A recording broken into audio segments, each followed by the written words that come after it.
पुढील 3 तास मुंबई, ठाणे, रायगड आणि पालघरला रेड अलर्ट जारी करण्यात आला आहे। पुढील काही तास चारही जिल्ह्यात मुसळधार पावसाचा इशारा देण्यात आला आहे। भारतीय हवामान विभागाकडून हा इशारा जारी करण्यात आला आहे। अपडेट जाणून घेऊया तर सूरज सावंत आपल्या सोबत आहे। सूरज, मुंबई, ठाणे, रायगड, पालघर या जिल्ह्यांसाठी रेड अलर्ट जारी करण्यात आला आहे। सध्या या चारही जिल्ह्यातली पावसाची परिस्थिती नेमकी काय आहे, यासोबतच राज्यभरात देखील पावसाचा काय अंदाज आहे?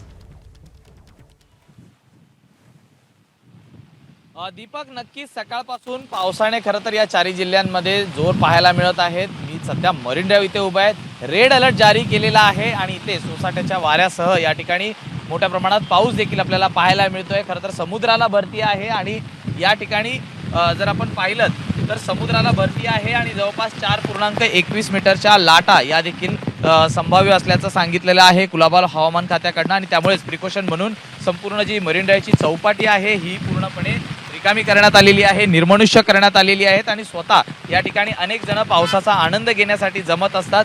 तर पोलीस देखील या ठिकाणी उभे आहेत आणि पोलिसांकडनंही संपूर्ण चौपाटी जे आपण पाहिलं तर रिकामी करण्यात आलेली आहे। आज कोकण किनारपट्टीत मोठ्या प्रमाणात पावसाची शक्यता ही वर्तवण्यात आलेली आहे। तर पुढील 3 तास वादळी वाऱ्यासह विजांच्या कडकडाटांसह या ठिकाणी पाऊस हा सांगण्यात आलेला आहे।